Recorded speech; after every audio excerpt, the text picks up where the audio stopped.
So guys, tell me, have you all joined? Is there anything anybody else needs to join?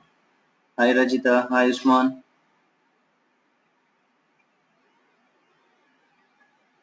Hi, sir.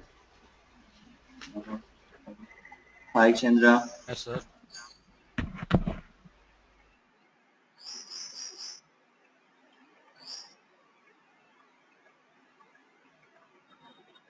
Anu and Shilpa are yet to join, right?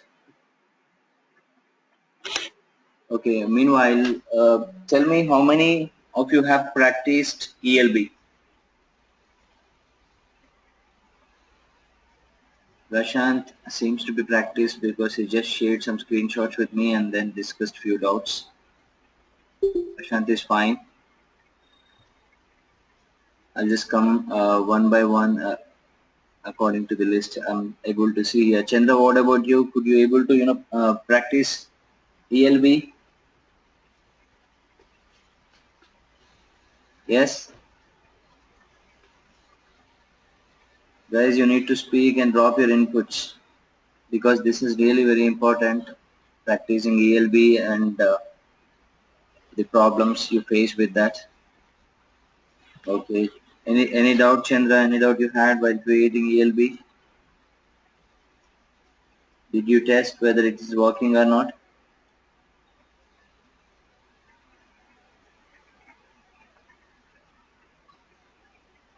No, in the sense you don't have any doubt or you didn't get any issues.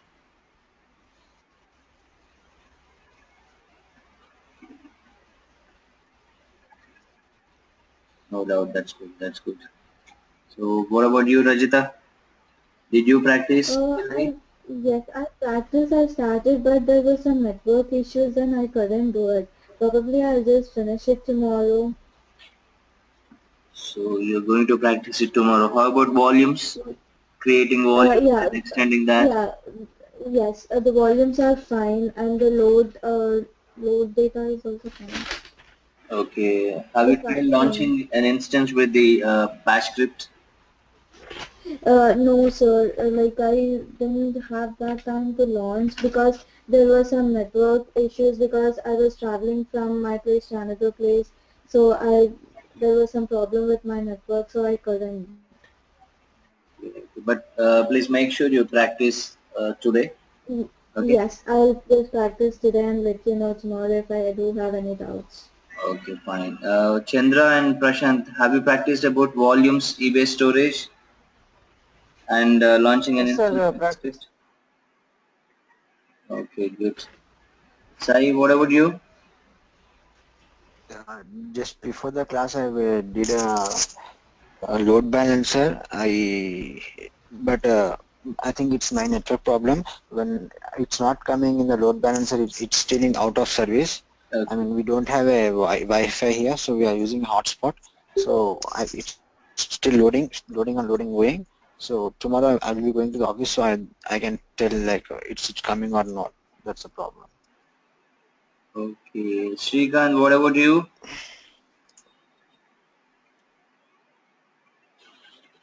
Did you practice? Okay.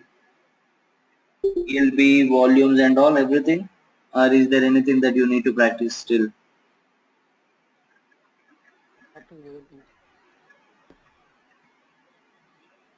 Yes, Srikanth. Hello? Practice it. Can you share the yesterday class video? Mm-hmm. Yesterday class video, sir. Yeah, I've already shared that. No, sir. It's not came. Did you get the access to AWS folder? The Yes, last sir. I get it. last email I sent, that is actually the Yes, sir. In folder this. I gave permission with, and in the same folder I have uploaded yesterday's video also. Okay, sir. Okay. Thank you. I Okay. will check it. I'm not going to send an email every day, but the folder's permission is provided to you, and in that folder every day's video will be uploaded, so you go check the same old folder every day for your videos and all. Okay. So Okay. that's what, Okay, sir. Thank you. and so you have practiced all the tasks, all the things, whatever we have discussed so far, volumes, launching an instance, with script, without script, creating web server onto it, and then ELB, everything you have done, right? Yes, sir. Okay. What about Usman? Usman seems to be out. Any problem with the network?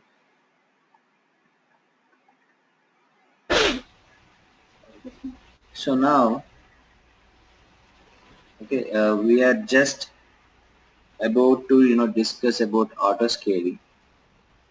Srikanth is up offline. Guys, are you having any network issues? You guys are dropping out and then coming in. So what do we do today? Today's session will be little longer than usual.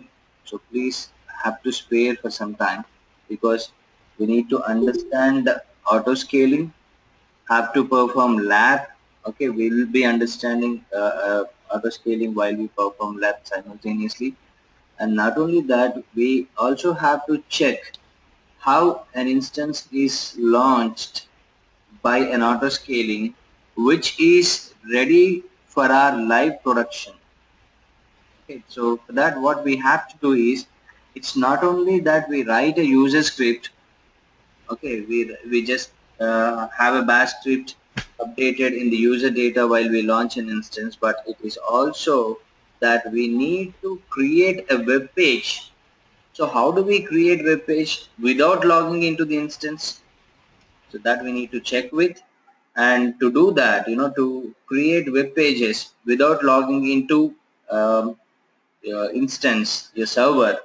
Okay, what we have to do is we ourselves have to create some HTML pages and keep them in the storage, which can be accessed by these EC2 instances with a script written into it while it is launching.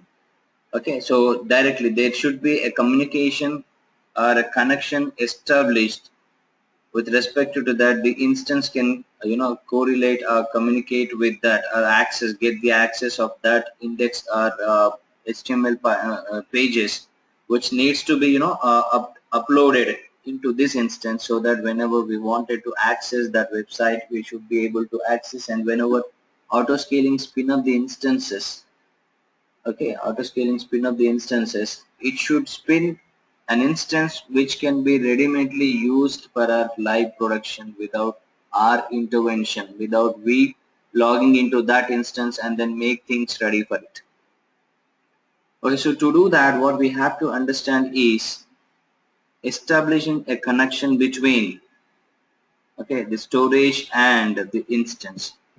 So for that we need to have a little script, and not only script, we also have to create some storage. So for that we will go to S3 bucket. Bucket is nothing but, understand, it is a container. Okay, it is a container for our storage, so that we can put any of our files or folders into that container, which is dedicatedly assigned for us, and we, whatever the way we prepare it. So I'll quickly show you these things, then we will go understand auto scaling. But before that, I wanted to tell you something. Every day, whatever the topic we discuss, so consider this is an assignment to you guys, whether I specifically point you every day or not. Whatever the topic we discuss, that particular topic's lab to be performed by you guys, and I wanted your screenshots to be shared in our WhatsApp group, so that I'll understand, okay, you guys have practiced. And in case if there is any doubt, every day, in the beginning of our session, while everybody log into this our meeting, join into the meeting, we can discuss our doubts and then can start our classes once all are in. Seems to be Shilpa has just joined. Shilpa, have you practiced ELB volumes and all?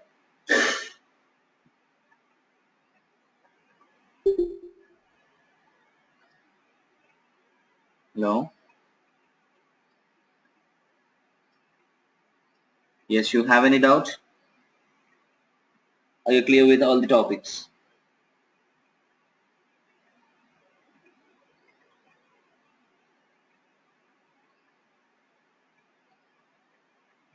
Say yes or no. Okay, clear. That's fine. That's fantastic. Srikanth, you have any issues with your network? So remember guys, so whatever the topic we discuss, I want you to perform that particular topic's lab every day, the same day, and wanted you guys to update your screenshots in the WhatsApp so that I confirm myself that you have practiced something, you could understand, and you have some hands-on experience about what we have discussed. And any doubt, you can directly ask me over WhatsApp. And whenever you are practicing, whatever the doubt you get, I almost give you, a response as quick as possible. Or you can also directly discuss in the class. Okay. Um, so let's go and then do something quickly. I'm going to launch an instance directly. Okay. So we have to check the user's metadata. There is a simple silly thing which I have missed out so that we could not get the metadata, and don't worry about this. This is just the naming conventions have changed, so that's why this notification has come. Quickly launching an instance. So this is where IAMrole. Okay, but let's see.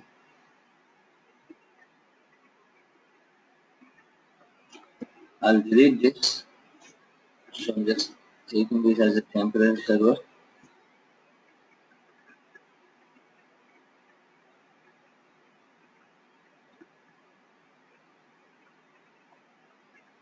Your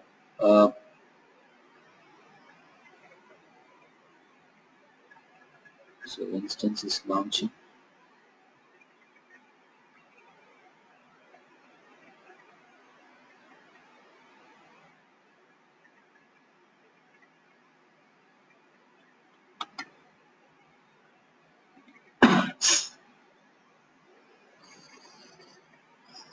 There are so many things we are going to do today. So I'll be little quick, which we already have understood, which we already have discussed. If you think that I'm going faster or you are not able to catch anything or get anything, you just stop me, interrupt me in between, and then get it clarified. I am. What I'll do, I'll just go create a role here. What is the purpose of this role, we will understand. Okay, so S3 full access, which is already created. This is what the role is needed. So Amazon S3 full access, the policy is attached. Not to worry about these things. IAM, we have a separate class. We will understand everything in detail, how to create and what is what in this. So the role is, for now, understand what's role. Role is a thing which is created in IAM with certain permissions. The permissions are always provided by the policy attached to it. So for this role, the name of this role is S3 full access, and for that role we have attached a policy which says Amazon S3 full access. So anything which has this role attached to can access all the S3 buckets or S3 storage without having any issues. So that's what this role is used for. So that's what we have discussed initially, right? We will be writing a script in the user data, and before that we create some web pages. Those web pages are kept in the storage, S3 storage, and there should be a communication or authentication established in between instances which we create and the storage. So how do we establish this authentication? That is possible by these roles. So the instances when attached with these role will get the authentication or will get the permissions to access the S3 storage. And what do? We create those web pages like index.html and healthcheck.html. These two web pages for now, for our lab purpose, for our demo purpose, or for our discussion, we keep these two files in HTML files in S3 storage, and this script pulls those files to the instance and load those two pages in Apache's root directory, so that without our intervention, without we logging to that instance and create these web pages manually by ourselves, we will be having these things ready-madely loaded into that. So in this case, in our general example purpose, we are having only two web pages like index.html and or healthcheck.html. But in real time, what we do when it is a website, all the web pages related to that website are kept in the storage S3 bucket. From there, we pull all those things and dump into our S3, sorry, our instance. So our instance will be ready for our production with that. So the policy, what policy says, this is what the policy is. The version when it is created, the date of that policy created, and statement from here it starts. This is a small script. You don't need to worry anything about this. Okay, we will understand about policies and the script and all later on in IAM section. So what this says, effect allow, which means it will allow, the policy says okay, you can allow to access the S3 storage. I mean, what is that to be allowed? The action is S3.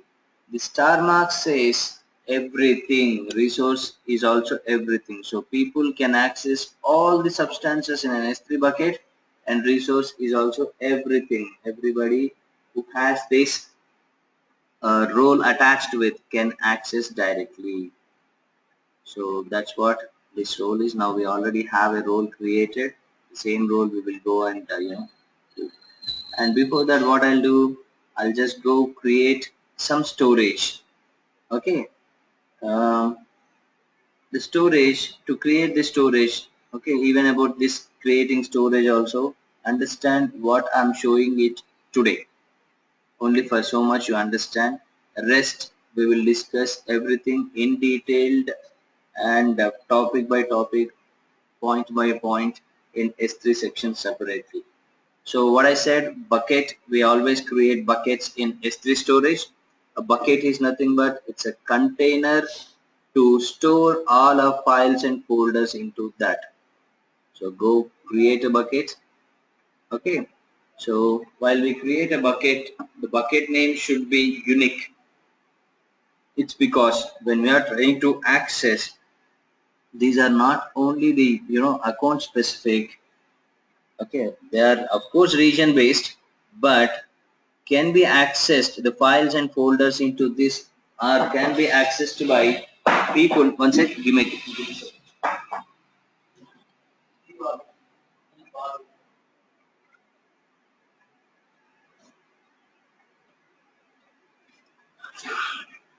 Sorry for the interruption.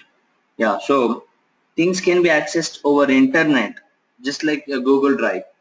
Your Google Drive can be identified with your email ID. Imagine if there are two email IDs having same, mail ID. There are two people having same email ID, and when those two people keep their personal data into their Google Drive, okay, what happens when they are trying to access over internet from some other thing, from some other location, which account these request to be routed?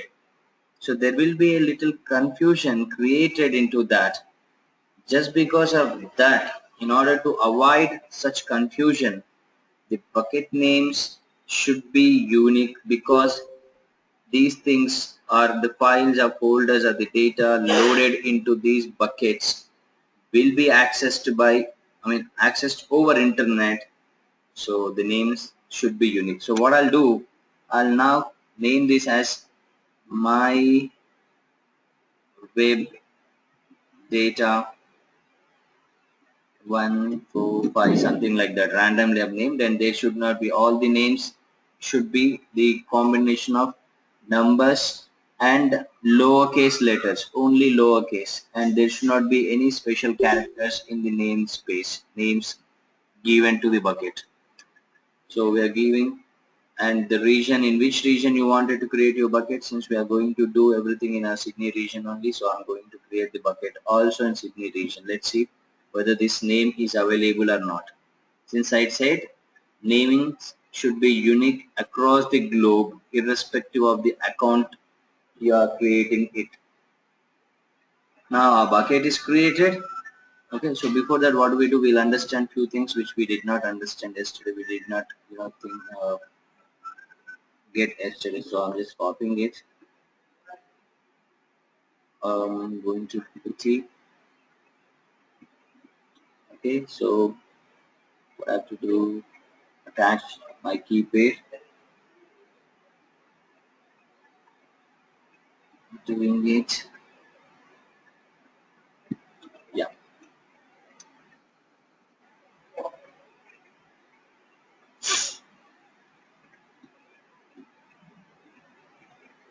EC29 IAMrole.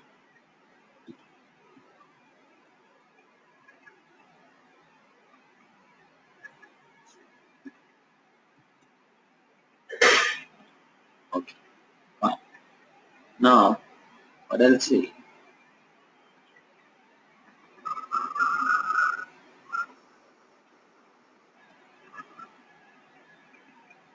The metadata we wanted to check, right? So to check metadata, what do we do? You remember what is the little command I've given to check the metadata? Curl, CURL. Yes, exactly. Curl is the command needs to be used. CURL and HTTP. This is the path. You please have to memorize this. HTTP colon slash slash the IP address 169.254.169.254. Of course, it's pretty easy to remember, I guess. Slash latest slash meta hyphen data. We forgot to keep. In fact, I did not take in the slash after metadata. That is the reason why we did not get any output yesterday, but today we should get. You see, this is what the metadata of our instance. So metadata contains its configuration. Metadata means configurational data. What is it? What and all its configuration is. All that is clearly mentioned in the data. That data which specifically say is metadata. So what and all you have here, you see AMI ID. What is the AMI ID? We have used AMI launch index, AMI manifest path, instance action, instance ID, instance type, you know, IP addresses, public IP, public keys, all these things are used. If you wanted to check anything in particular, okay, use the same command. In the end, you just check, okay, it's public IP you need to check. So just mention public IP. Okay, public hyphen IPv4. That's what is that, right? Okay. So what is the public IP of our instance? That is what the public IP of our instance. So this is how you can check. And if you wanted to redirect it to something somewhere else, then what you have to do, you just have to use same command.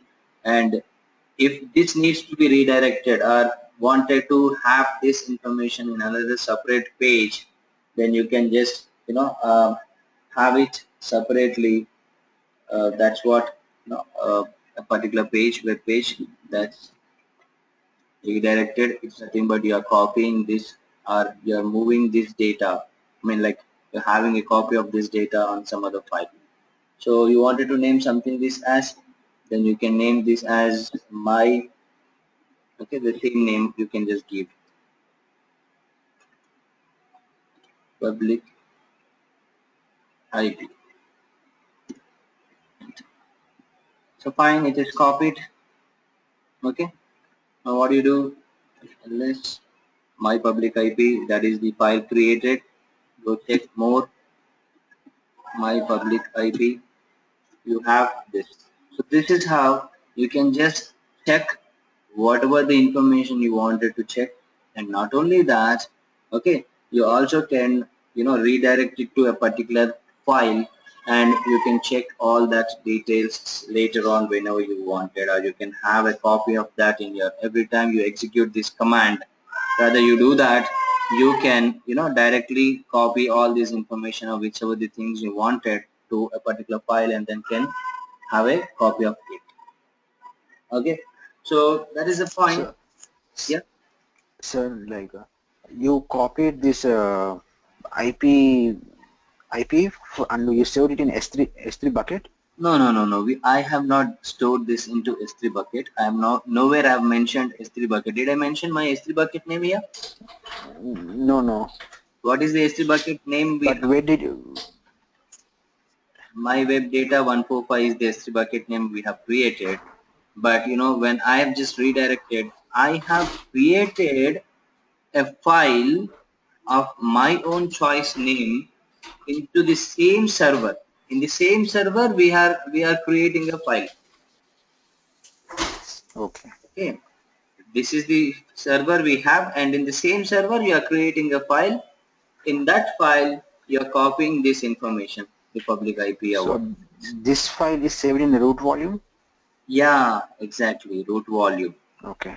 That Okay. 8 GB volume which is assigned to this file we create instance, right? In that it is Yeah. created. Okay. Are we Okay. clear Thank with you, sir. that?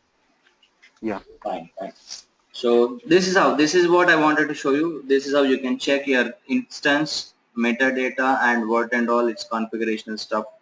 Okay, you wanted to check, you can just check and can have a copy of it like that.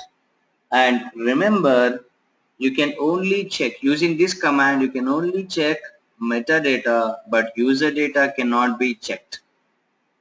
Okay, so user data is what? The data we manually enter while we launch an instance. So that's what user data is. Now let us check something else.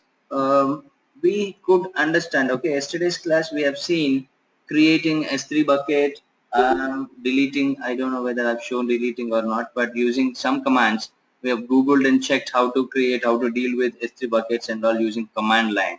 Do you remember? And to do that, I myself have authenticated. Okay, how did I authenticate myself? Now first let's check AWS. Okay, S3 LS. You see it is saying unable to locate credentials. You can configure credentials by running AWS configure. That's what it's saying. So I have not, I don't have any permissions to access something using command line here. And to do that, what I have to do? What did we do? Yes, guys? It's suggesting me, or it's suggesting us to execute this command, of course, AWS configure. But what we have to do, what we will be doing here? Anybody? Yes?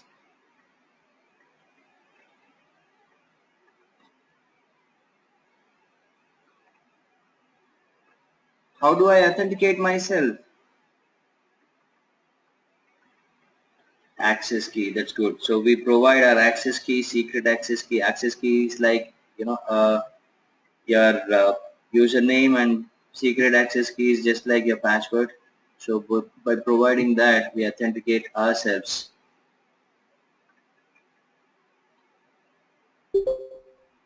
Yeah, that's good. Good, Shrikant. Correct answer.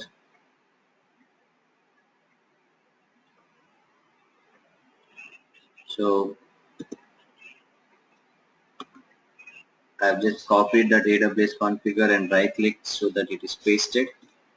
I'm configuring it, my access ID. Okay.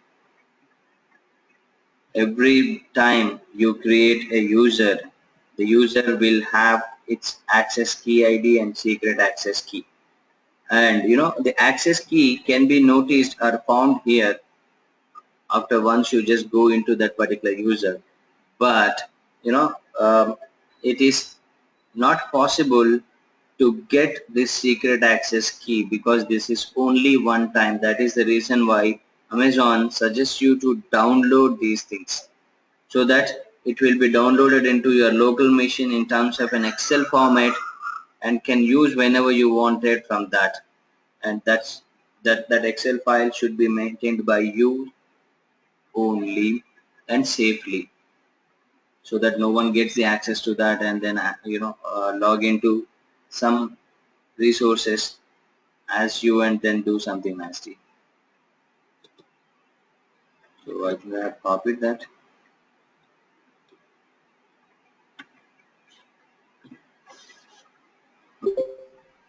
Now secret access key. We did this already, but I just wanted to show you how is this possible without accessing or without configuring our credentials. That's what I wanted to show you. So I'm closing it. I don't want it to download. In the EC2 section, if you go down, the region is up till that without alphabet. The zones, availability zones will have alphabet, but regions will not. And output format, you just give none, enter. Okay. Now you execute the same command, AWS S3 ls. You see, we have a bucket created, and that bucket is mentioned here. You wanted to check what's in that bucket. Okay, AWS. Okay, now let's see. Um,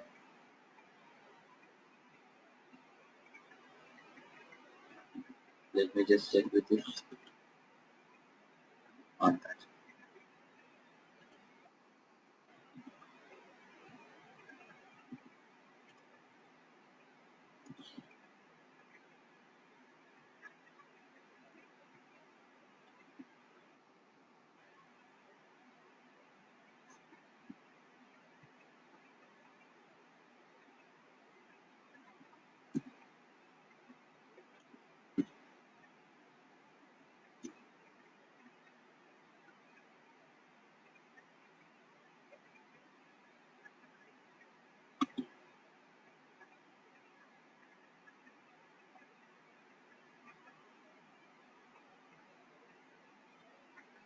Till then, it's getting ready. Now yeah, we have seen already, right? We already have seen that where our credentials will be stored. Just type ls hyphen a. Hyphen a is for listing all the hidden files. When you say ls hyphen a, there will be a folder created with .aws. Okay, so go into that .aws, then check ls. Okay, it's a file credentials. So this is where you have your access key and secret access key.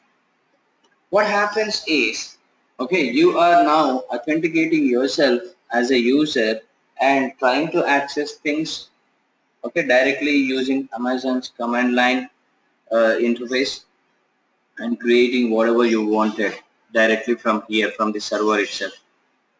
But if somebody gets these credentials, or if your instance compromises in some way, okay, and provide the access to somebody so that people get this information, access key and secret access key, so they can log into this instance as you and can do anything because they are authenticated. You are authenticated now by configuring your credentials here. So how do we safeguard that? How do we do something using Amazon's CLI without authenticating ourselves? That is possible, without, when we don't wanted our credentials are to be stored in this one, our instance, we wanted a role to be attached with our instance. When a role is attached, with respect to that role we have created and a policy is attached to that, we get the authentication directly to access. But the role should be created to a particular service. What and all the services you wanted access? You wanted storage. So a policy to be attached to access storage, like we have just created S3 full access.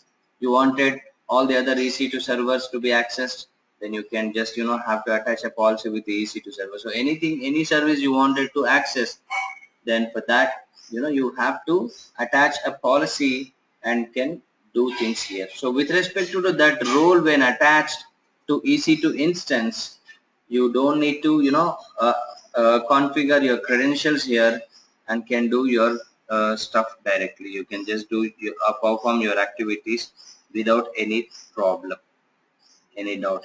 So Amazon suggests you not to keep your credentials or not to store your credentials on any EC2 instances. Unfortunately or fortunately, if they compromise with somebody or something, then your credentials are stolen by people and then can do anything. But there is a challenge here. What is the challenge?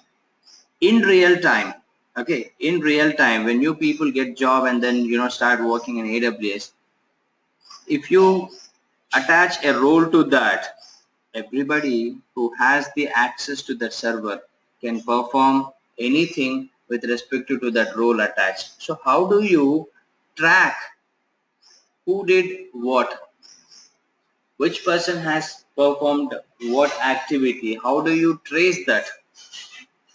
So in order to trace, or in order to have a record of what employee is performing what activity on this server, it is not suggested to have a role attached to the instance. Okay, so what do we do now? In order to trace, you must ask your users or your employees to configure their credentials so that when they are doing something, automatically when you are logging, the AWS is smart enough, the instances are smart enough to recognize your credentials. Okay, so with that we will have a record who is performing the activities, okay, at what time it is performed. So there will be a log created with respect to that. You can just trace if some issues come up. AWS says not to keep any credentials, but in real time in organizations, people says that in order to trace the activity history or to have a logs created, not to attach an IAM role, but we still have to understand both these cases, how to configure our credentials or how to attach an IAM role and how it performs. Both these things should be understood by us. So let's see how we'll be able to perform all these things without configuring our credentials, but by providing, just a sec.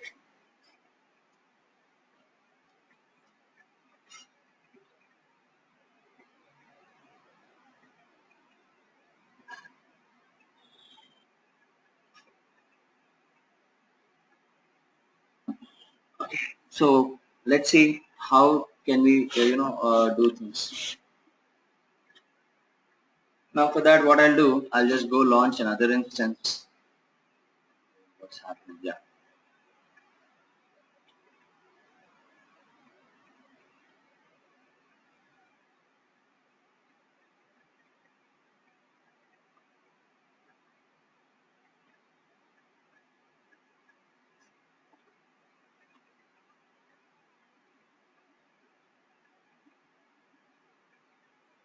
Mm,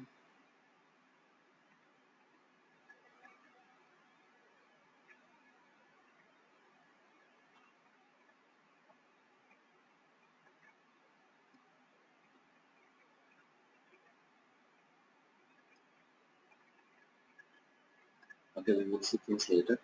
What do we have to do? We just need to create another instance. Linux AM I'm taking. T2. So this is where an IAMrole is to be attached. Okay. And remember guys, this is a question, a very important question. You can only attach a role to the instance while we create it. Once an instance is created, you can either delete the IAM roles attached to it, or you cannot add any IAM role after that. So remember, an IAM role can be attached only while creating an instance, not after it's created. Are you clear with that? But what you can do is, okay, you can change the permissions, or you can just edit the policies attached to that IAM role. So you can go here and can change the policies. Based on that policy, the permissions are to the permissions to particular service will change. So here you can edit. Either you detach a policy or you wanted to add another policy. Maximum 10 policies can be attached to each role or each user or each group that we will discuss again. So you can have 10 policies attached to it. Okay. So remember, an IAM role can be attached to an instance only while it is created, not after that. What I'll say with IAM role, I'll say that without IAM role, and this is with IAM role. So let's check what is the difference.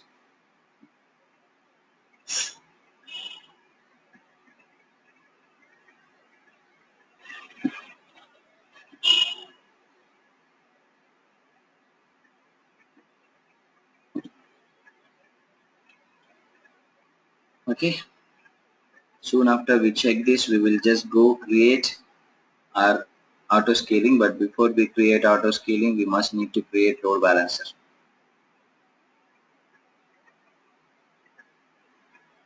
So we'll understand what is what that. So till it gets ready, let's discuss what is auto scaling actually.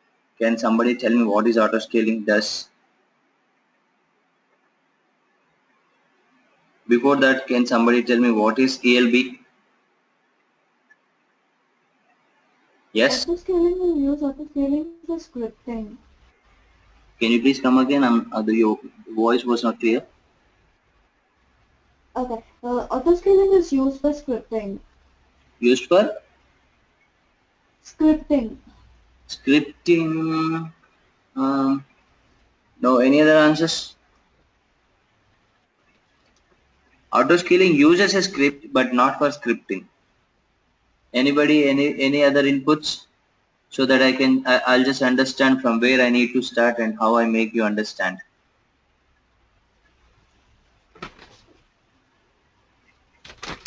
Yes, somebody have dropped the text.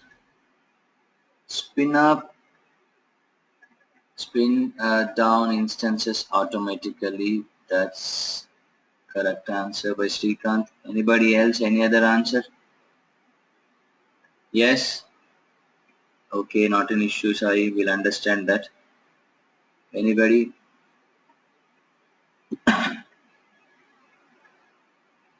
Okay, let me begin like this. Okay, what about ELB? What is ELB? Yeah? Load balancer, it shuffles the servers coming responses to healthy servers. Responses to? Healthy servers. What it does actually? You're saying responses to the healthy servers. What do you mean by response to the healthy servers? Load balancer distribute the load. Srikanth is correct. Any other answers? Anybody wanted to define in any other way? What we understood from load balancer?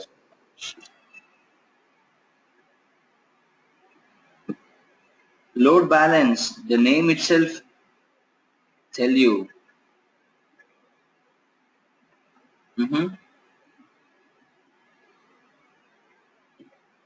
Yes, guys.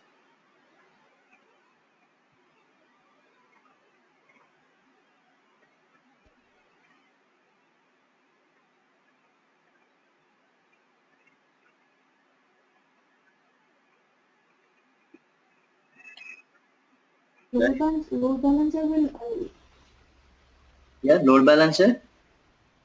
load balancer will allocate for if like lot of instances have been struck. So load balancers will give priority to one which is important, and it distribute according to the importance of that.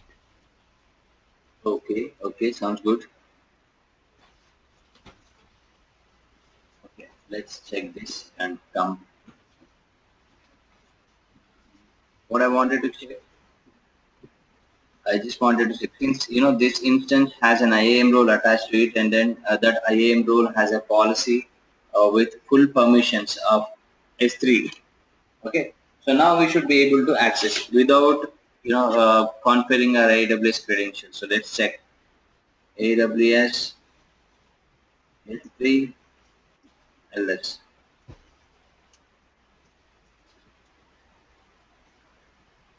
See ya, we get it. But in the other server, you see, when we have typed for the first time AWS S3-LS, it has given a news unable to locate credentials. Then we have gone to create our credentials. We have configured our credentials, and then finally in the end we could get the list and then do something and all with that.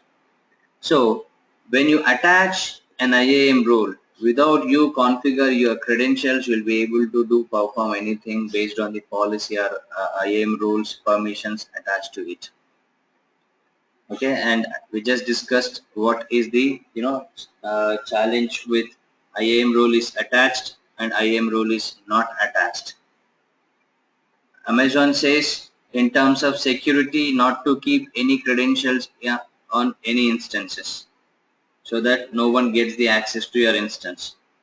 But in an organization in real time, to have a record of or to trace who is performing and what activity is performed by a particular user or an employee, we must need to provide, or we must need to ask the employee to configure their credentials onto the server, so that we will have a log about the task performed by people. We clear with that? How an instance behaves when IAM role is attached and when IAM role is not attached.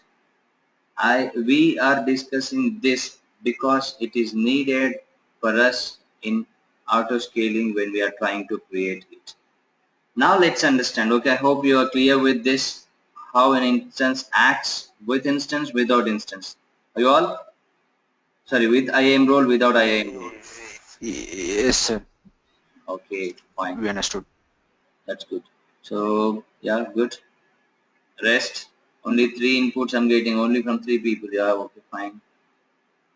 So I'm just coming out of this instance. I don't wanted to use this. I'll just create some more instances separately. Okay, exit. I think we have seen an instance with the bash script, right? Bootstrap script.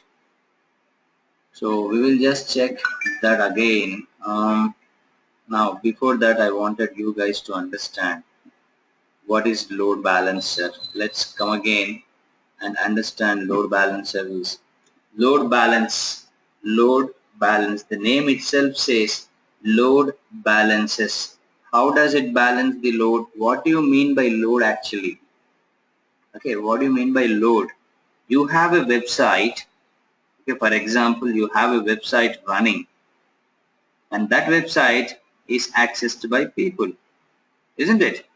When people access that website, you see, what example shall I give? Since majority of uh, the people are guys, and many of the guys usually like cricket, of course, including girls also like cricket these days. So Now let me take the example of, you know, crickinfo.com, ESPN crickinfo.com. All right, is that fine? That example is fine for you, or you want me to take any other site? I hope it's fine. So what happens? ESPN crickinfo. Do we regularly log into that and check? Not really, right? So we will only log into that site when there is some cricket match going and it is something interesting. Our favorite cricketer is scoring more than so much. Our favorite team is performing really well, and we are unfortunately not in front of the TV. Somewhere we are stuck with some work, or we are unfortunately had to go to our office to work that particular day. It may be a working day. So what do we do? There is no other option that we have to, go check the scores every time. And this has happened earlier when the god of cricket, Mr. Sachin Tendulkar, everybody loves him, of course. So when he scored 200 double knock for the first time on the planet, okay, that was a working day. I still remember, even I just checked the scores online using ESPN Cricket only. You know, that site was not reachable for some time. It's because since it was a working day, okay, it was a working day, everybody wanted to check the score ball by ball, because when Sachin's going to score 200, when it is, the site's access, users accessing that website has increased when Sachin got closer to, 200. When he has scored 180, okay, fine. Then when he scored to when he has reached to 190, people accessing that website increased, goes on. It was kept on, increasing. Finally, the moment he just got to score his 200, by then the ESPN servers, ESPN Cricinfo website servers have gone crashed. I don't know whether you guys remember or not, but I still remember the site was not reachable for some time. I would like to give few more examples, two more examples here in this case. Everybody, especially in India, when people wanted to travel using trains, they log into, yeah, Flipkart, I'll take the next one. Okay, so when they wanted to travel using trains, they usually log in IRCTC website, okay, Indian Railway website. Every day, during normal hours, the site is quietly, comfortably reachable to everybody. Everybody can access that. But during the Tatkal time, okay, during the Tatkal ticket booking time, have you ever tried logging into that website, and are you able to log into that website quite comfortably like the normal hours? Yes, no. It's because normal time you may have some amount of users, maybe for example thousands of users. For example, I'll just take a number like 5,000 users. During Tatkal time, in that little span of time, a very limited amount of time, maybe for about 5 to 10 minutes of time, these 5,000 number, which normal users access, I mean like normal, during normal hours where number of users access that website, increases to maybe 10,000 or more than that. Due to that huge amount of people accessing that website, it becomes very slow. Why it becomes very slow? When so many people access that website, where is that website created? Obviously the website is created on a server, right? On a computer. You have a computer, you build website onto that by building, first web server is created, Apache is built on that, and after once Apache is built on that, you have to create a web server. Okay, you need to create a website. That website is nothing but combination of all the HTML pages. And when people are trying to access that, obviously the server will feel huge amount of load. How many servers it needs to access? How many people, gets the access?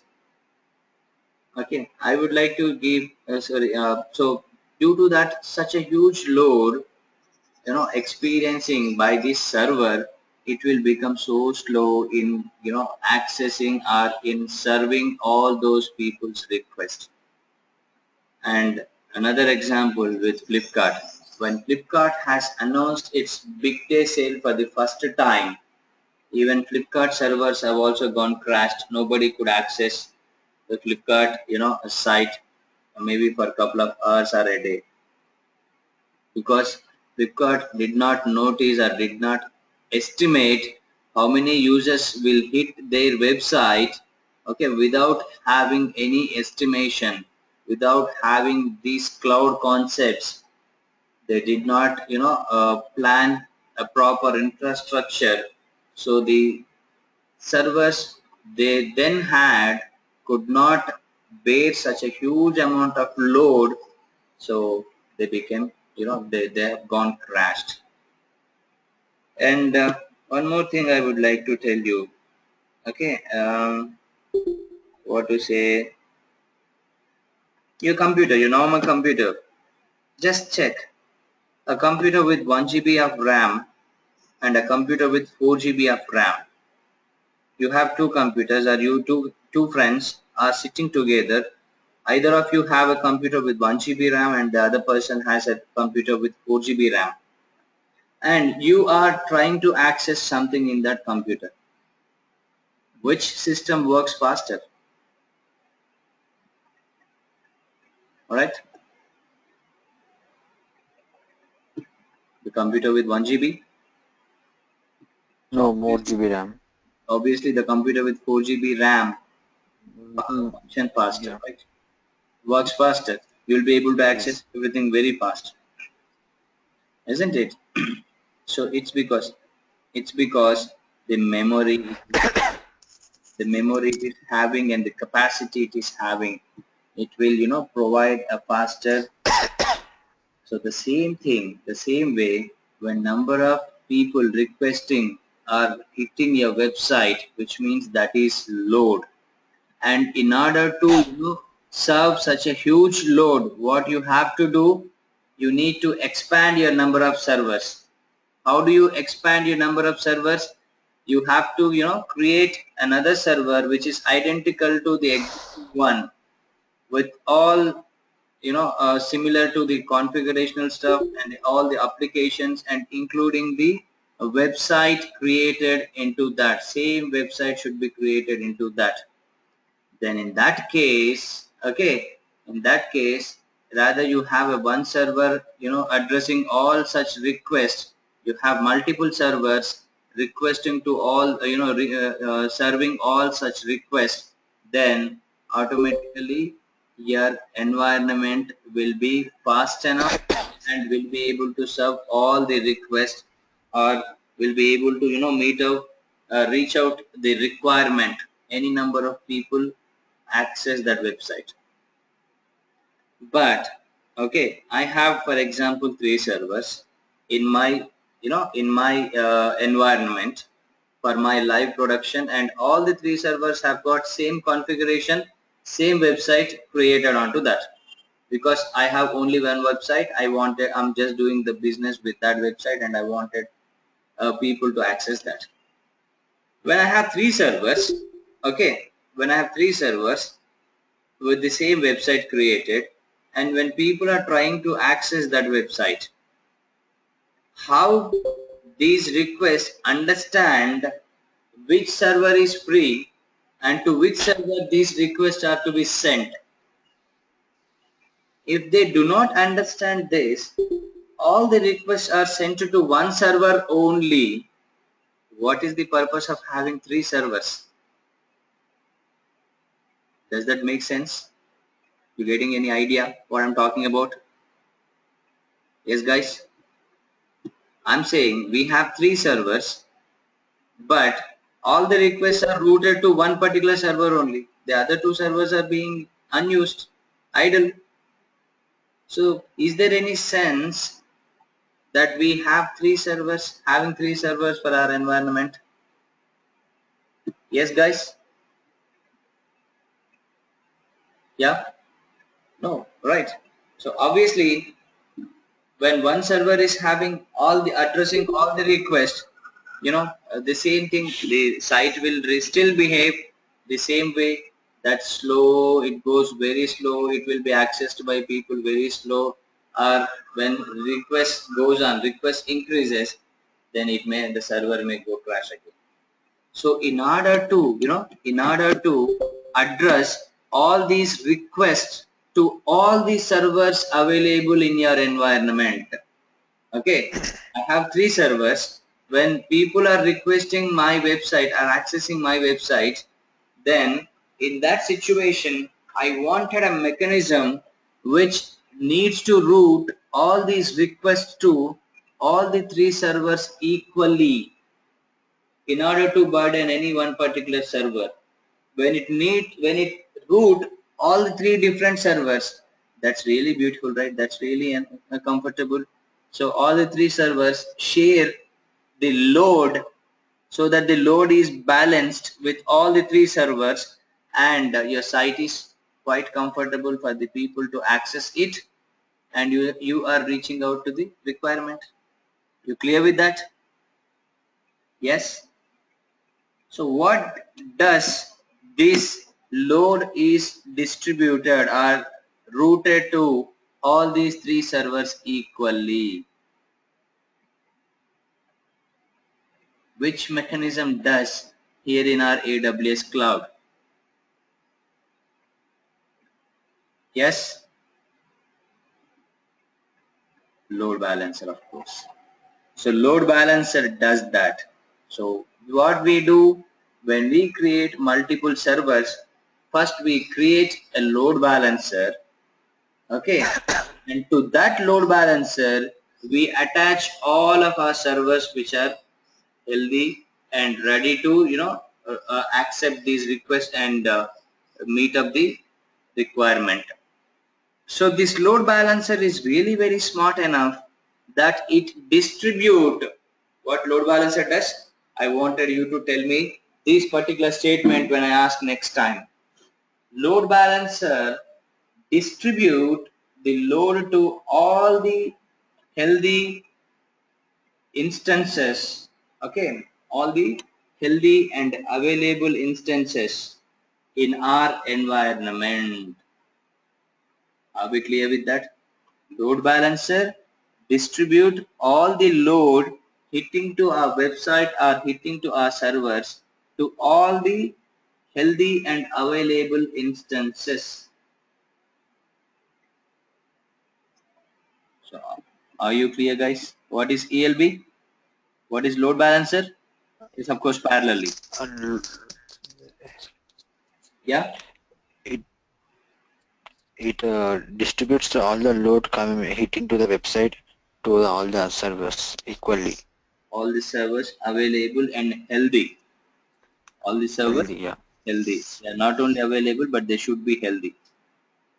That's what we have seen in load balancer, right? We have created a load balancer, and in that we have created a healthcheck.html page, so that the load balancer continuously ping each server to that web page healthcheck.html and confirm by itself whether the server is healthy or not, so that it can send the traffic to that or not.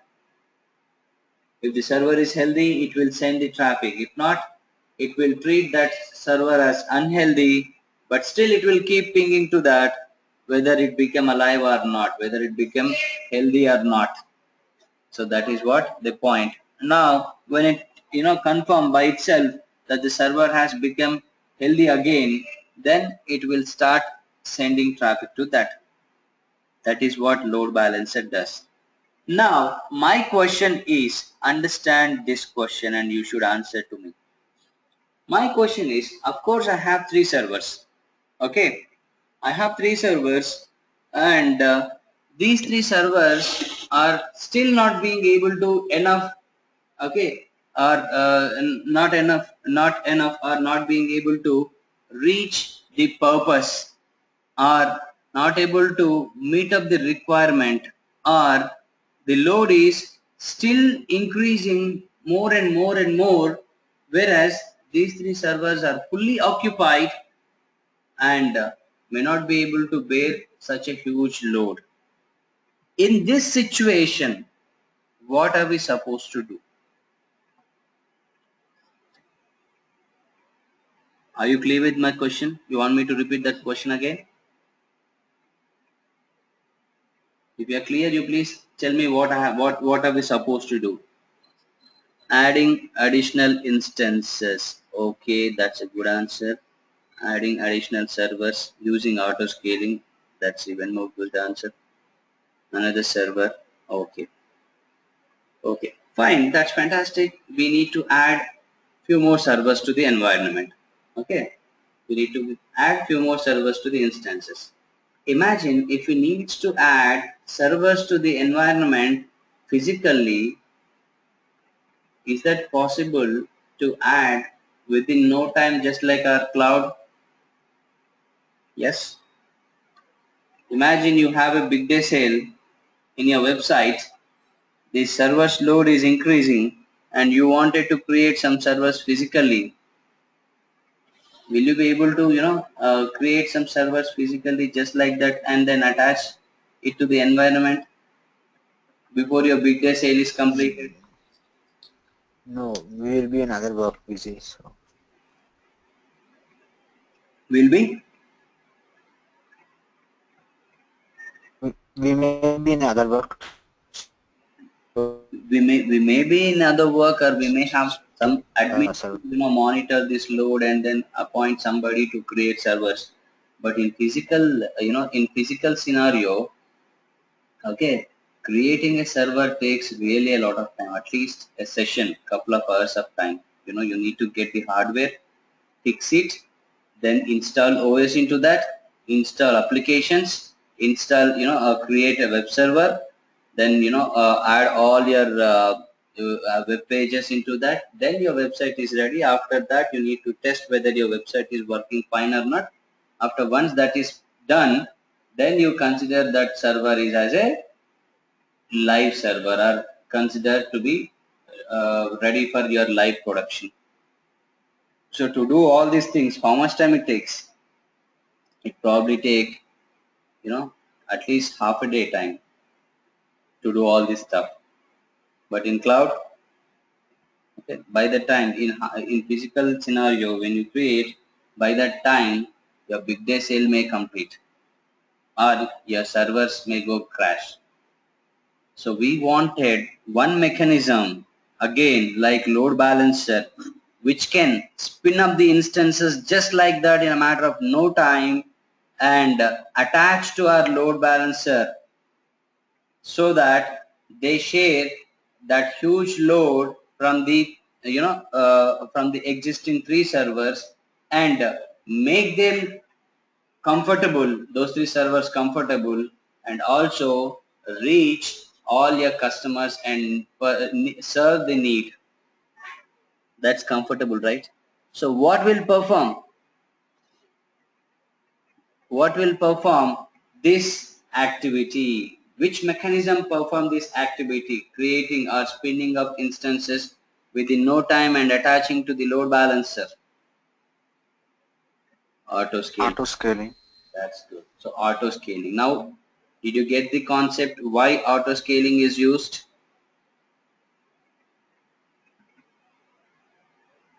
Yeah, to increase the instances automatically when the servers are too heavy. Server's load is too heavy. Yes. So when server's load is too heavy, auto scaling automatically spin up the instances, and not only that, it not only spin up the instances but also spin down the instances when the servers are being idle.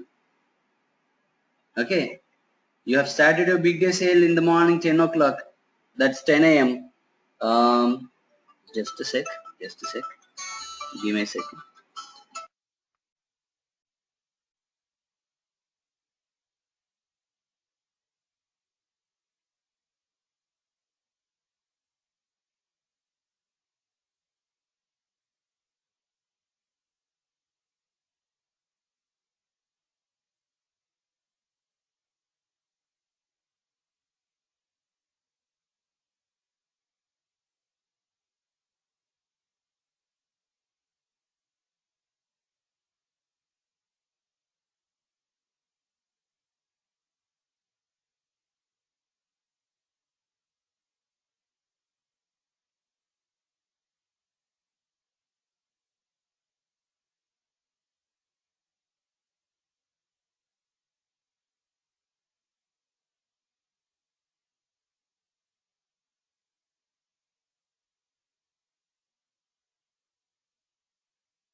Sorry guys, sorry for that break. So it's not what I'm talking. Okay, auto scaling not only spin up the instances but also spin down the instances. Okay, so that's what I'm talking about. Look, like 10 o'clock in the morning, you have started your big day sale and it has completed around 6 p.m. in the evening. Okay, so after that, after that, the newly spinned up servers, apart from your 3 servers which you have dedicatedly assigned for your environment, will become idle, right? So why do you pay unnecessarily keeping them in your environment, isn't it? When a server is created, obviously you're paying. So why do we need to pay unnecessarily? So in order to not to pay, we terminate them. So rather we do manually, we assign the same work to auto scaling only. So auto scaling can also spin down these instances. But how does this auto scaling get to know when to spin up the instances and when to spin down the instances? First of all, auto scaling should be notified that the load is increasing so much, right? Are we clear with this? Auto scaling just cannot spin up the instances and spin down instances just like that on the fly, right? Spinning up instances is nothing but creating instance. Okay, so understand in that way. Spin up the instance means creating the instances. Spin down the instances is nothing but terminate the instance. Deleting the instances, deleting the servers. So how does this auto scaling understand when to create the servers or when to delete the servers? For that, what do? We take the help of CloudWatch alarms concept. Did you remember we have created an alarm in day before Yeah. yesterday's class? So in that alarm, we had 3 different actions to be performed. One is actions on EC2 and the other one is SNS notifications, sending notifications, and third one is auto scaling. Remember? So that alarms will be created in between. And where do these alarms created? The alarms created will be kept in between load balancer and auto scaling. So what load balancer does? Load balancer not only distribute the load to all the healthy instances, but also when servers are experiencing huge amount of load, it will notify auto scaling saying that my servers are experiencing huge amount of load and there is so much of load hitting to our website, it's increasing. So auto scaling, you please spin up the instances, which means you please create the instances. That's how it will notify auto scaling. The ELB notify auto scaling with respect to the alarms. Then with respect to the commands received from a load balancer, auto scaling react and spin up the instances. You clear with that? And these alarms can be created in multiple ways. Like, how do you say, what way you said that? When you wanted to spin up the instances, you just set an alarm saying that whenever my server's CPU utilization increases more than 90% or more than 80%, then automatically ELB should notify auto scaling and auto scaling should spin up the instances. The moment it receives the command saying, okay, my server's CPU utilization is reaching more than 80%. Then when does it spin up the instances? You can also set another alarm saying whenever my instances CPU is lesser than or equals to 20% or 10% or 15%, whatever it is, then it needs to spin up that instances whichever is having less load or almost idle. Isn't it? So, sir, Yeah, yeah. can we keep multiple alarms to one instance? Yes, not one instance, one auto scaling group. an auto scaling group. Okay, yeah, okay. Here we are not talking about instances, dear. We are not talking about instances. We are talking about auto scaling and load balancer. These two together function properly, communicating each other. Load balancer tell auto scaling saying, okay, the load is increasing. You spin up the instance. How will it notify? It will notify auto scaling. Load balancer notify auto scaling saying that my server's load is increasing and its CPU utilization is going more than 90%. So the moment it receives that command, it will spin up the instance. Then again, load balancers say that my CPU utilization, my server CPU utilization is now lesser than what it says, 20 percentage. Then the moment it receives the command, okay, so the servers are idle, now we can terminate them. Okay, so this is how auto scaling work with respect to load balancer. Are we clear with that? Yes. Yes, sir. Yes. Okay, so I think Shilpa is already left. Yes. What about you guys? Are you ready so that we just go and see something practically, or we conclude? Because once we start, it will probably take minimum of 30 minutes. So we need to complete it understanding every single parameter. We'll continue. Okay, one say yes, one say no. Drop your inputs dear. We'll conclude it for today and start the hands-on of auto scaling tomorrow, or go ahead and do that. Anything is fine, anything is fine. To continue, one no. So what do I understand with these multiple responses?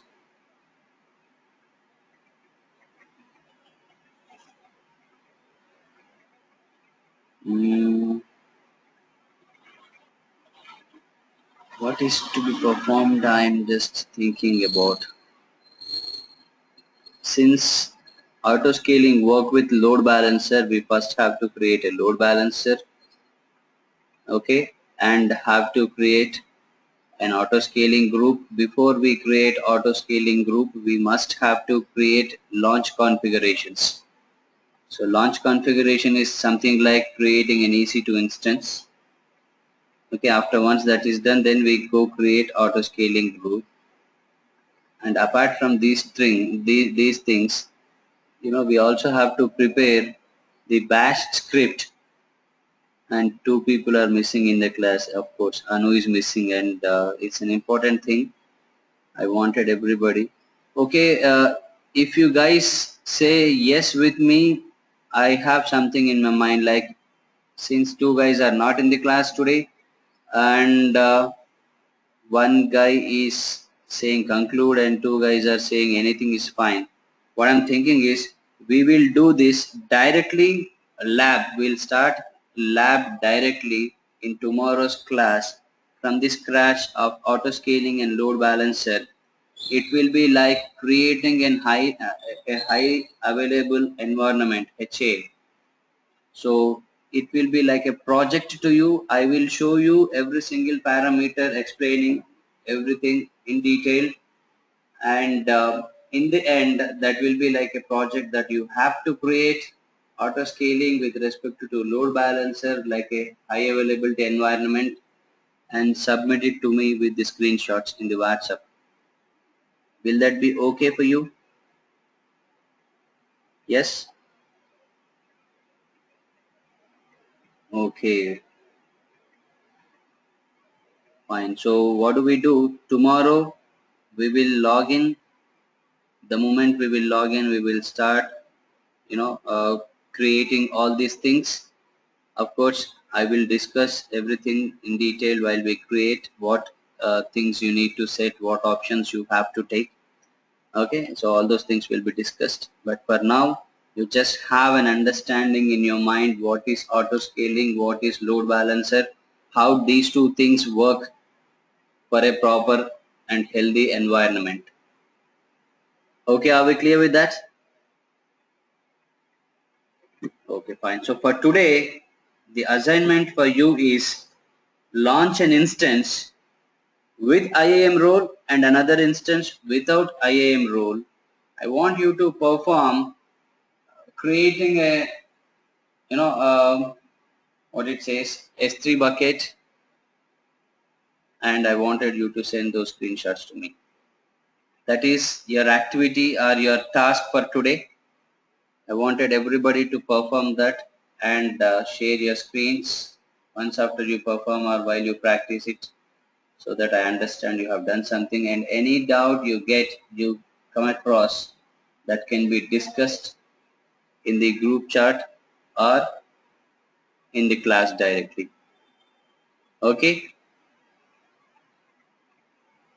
so from today onwards every day we will do like this. In the end, a task is given to you and that is to be performed by you people without fail, and then screens are to be shared with me so that we will understand what it is and you will also be clear with the topics. Okay guys, then hope you will do that task, perform, and also check your instance metadata. Okay, and those who have not performed ELB, please perform that also. ELB also you please practice. So tomorrow while we create ELB, you will understand even more clearly and then have no doubt. Yes, fine then. If everything is fine, I'll just conclude our class for today. Catch you tomorrow in the morning. Okay, fine then. Chalo, good day.